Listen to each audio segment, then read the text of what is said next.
There's a lake in America that's 90% gone, and the town built on it is literally named Truth or Consequences. Right now, it's losing water faster than it's gaining any. By August, this could hit 2%, and the reason why has nothing to do with rain. Picture standing at the edge of what was once one of the largest lakes ever built by human hands. Instead of water, what stretches out in front of you for miles is cracked, sun-baked clay, ground that hasn't seen daylight in over 100 years. This is Elephant Butte Reservoir in New Mexico, the centerpiece of the entire Rio Grande water system. When its dam was completed in 1916, it was the largest reservoir on the planet, capable of holding more than 2 million acre-feet of water, enough to sustain an entire region's farms, cities, and economy for generations. Today, the water sits at an elevation of 4,311 feet, roughly 94 feet below the level it's supposed to be at. 94 feet of water simply gone. 1 year ago, the reservoir was at 11.9% full. In the 12 months since, it has lost almost 45,000 acre-feet, a volume that could supply tens of thousands of households for an entire year. And right now, more water is leaving the lake every second than is flowing into it. The lake isn't just low, it's actively shrinking in real time, every single day.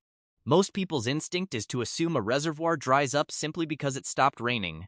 But that's not actually what happened here, and this distinction changes everything about how serious this situation really is. The mountains that feed the Rio Grande did get snow this winter. Not a lot, but some. The real problem wasn't how much snow fell, it was when it melted. By mid-April, the snowpack in the Rio Chama Basin, one of the river's key tributaries, was sitting at just 4% of its historical average. The headwaters of the Rio Grande itself were at only 13% of average, and the Jemez Mountains had already melted out completely, weeks ahead of schedule. The snow that did fall ran off the mountains so quickly and so early that the river system never had the chance to capture and store it. It peaked and vanished before the infrastructure downstream could do anything with it. The consequence of this timing mismatch showed up almost immediately. By March 27th, a stretch of the Rio Grande near Santa Acacia ran completely dry, the earliest that particular reach of river has gone dry in 30 years. To put that in perspective, imagine a delivery truck arriving at a warehouse a full season early, dumping its entire shipment on the loading dock before the warehouse doors are even open, and then driving off with nothing left to deliver when it's actually needed. That's essentially what happened to this year's snowmelt. It showed up, and then it was gone, all before the system could put it to use. Now hold that thought because the situation gets significantly worse from here. Elephant Butte isn't a deep, narrow reservoir tucked into a canyon. It's wide and shallow, spread thin across the floor of the desert, and a wide, shallow body of water sitting under the relentless New Mexico sun is essentially one of the most efficient evaporation systems imaginable. Here's the part that makes this self-reinforcing and genuinely alarming. The less water there is in the reservoir, the larger the proportion of that remaining water gets lost directly to evaporation. As the surface area shrinks relative to depth, evaporation eats away at a bigger and bigger slice of what's left. The lake is essentially being consumed from above, straight up into the atmosphere, even on days when not a single gate at the dam is open. Carolyn Donnelly, the water operations supervisor for the Bureau of Reclamation in Albuquerque, the federal agency responsible for managing this dam, summarized the bigger picture starkly. In her words, this is the third consecutive year of very low flows, at least in the northern part of the state. 2024, 2025, and now 2026. When asked directly how low the reservoir could realistically fall, she said the projection points to around 2% by August, a number based on the assumption of a poor monsoon season this summer. But there's a third force at work here, and it's one that most people watching the lake's water level would never even think to look for, because it happens hundreds of miles upstream, long before any of this water would have reached the reservoir in the first place. The Rio Grande doesn't flow untouched from its source in the Colorado mountains all the way down to Elephant Butte. It's tapped continuously along the entire route. Farmers in Colorado began diverting water from the river in mid-March. Irrigation systems in New Mexico started pulling water in late March. So by the time this year's early snowmelt was rushing south toward the reservoir, the diversion points, the straws so to speak, were already active and drawing from the river ahead of it. Water that, in a normal year, would have accumulated behind the dam was instead being pulled out for agricultural use hundreds of miles upstream, before it ever had the chance to arrive. Think about what that means when you put all three pieces together. The snowmelt arrived too early to be captured. The reservoir itself is shaped in a way that maximizes evaporation loss as it shrinks, and the river feeding it was already being drawn down from above before the water even got close. Three separate forces all pulling in the exact same direction, and in this particular year, all three intensified at once, compounding on top of each other.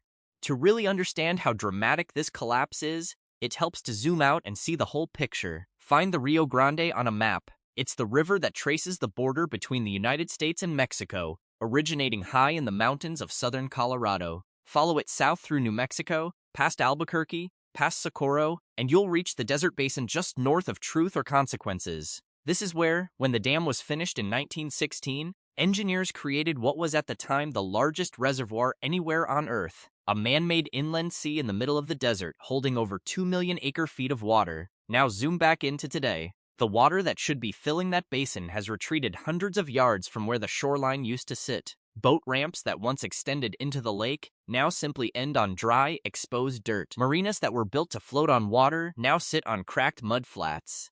And the dam itself, that massive concrete wall completed over a century ago, now stands more than 90 feet above the current surface of the water it was built to hold back. It's a structure engineered for a lake that, functionally, is no longer there. Here's the detail that should genuinely stop people in their tracks. This reservoir was specifically engineered to survive drought.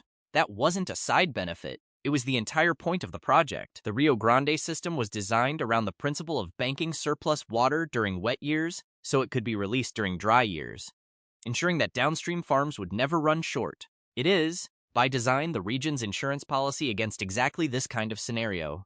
And that insurance policy is now sitting at 9.6% of its value. A natural assumption at this point might be that a single good year, one big snowpack, one strong monsoon season could undo all of this damage and bring the reservoir back. According to Donnelly, that's simply not how this works. She was direct about the reason.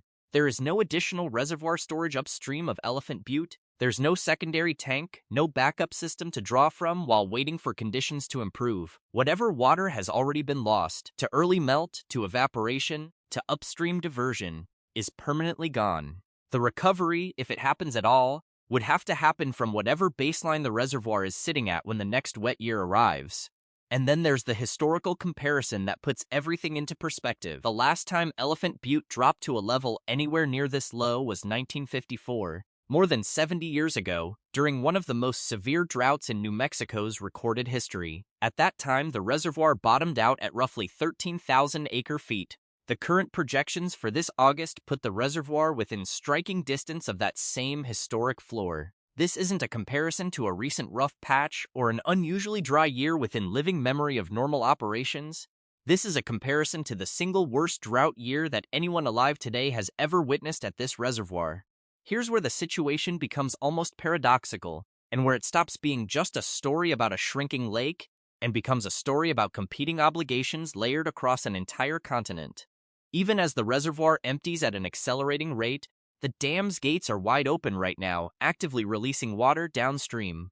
Over Memorial Day weekend, roughly 750 cubic feet per second were flowing out of the dam, while only about 50 cubic feet per second were flowing in. That's outflow exceeding inflow by a factor of 15. The lake is being drained 15 times faster than it's being refilled by deliberate decision at the exact moment when every drop should arguably be staying put.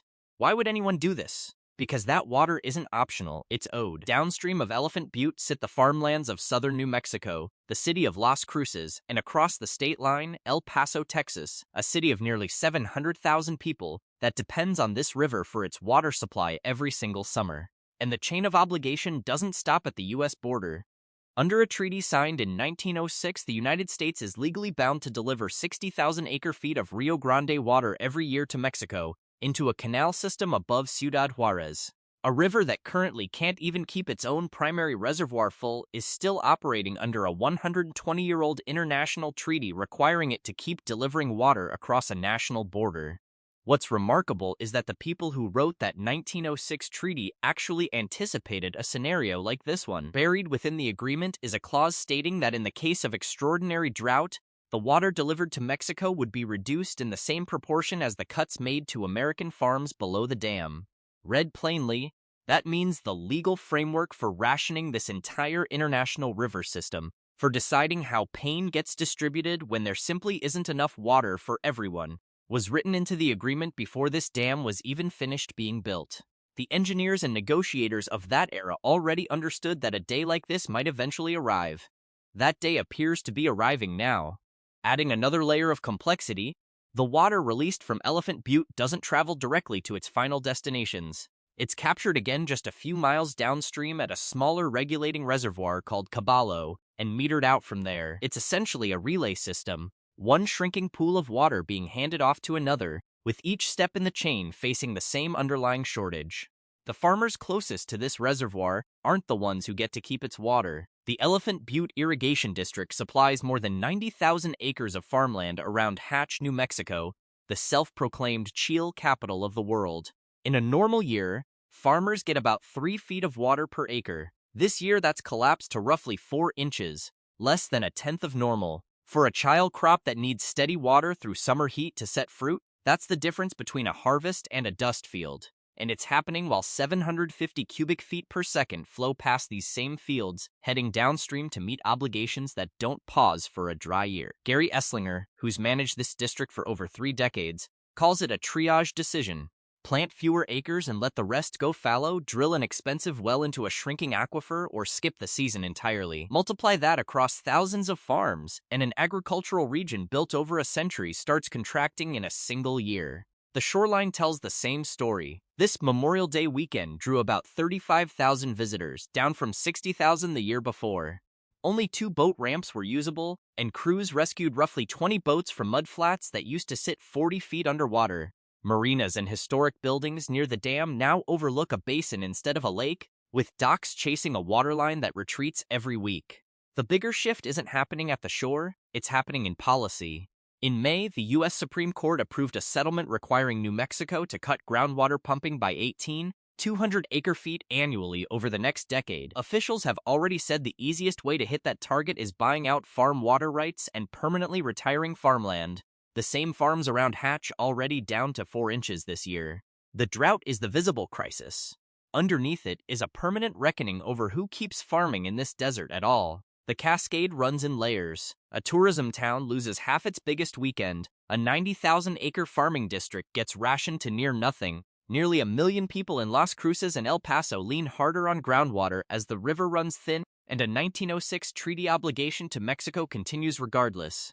Everything now depends on the monsoon. Officials are already projecting a weak one, which is how they arrive at 2% by August. A strong monsoon buys time but starts next year from an even lower floor. A weak one pushes the reservoir toward levels not seen since 1954, with no reserves left and a possible 4th dry year ahead. And the longer the lake stays this low, the more of any future water simply evaporates before anyone can use it. So the question for truth or consequences, and for everyone downstream, isn't when the lake refills. It's this. If the largest reservoir ever built can fall to 2% in a single dry stretch, what's holding up everything connected to it?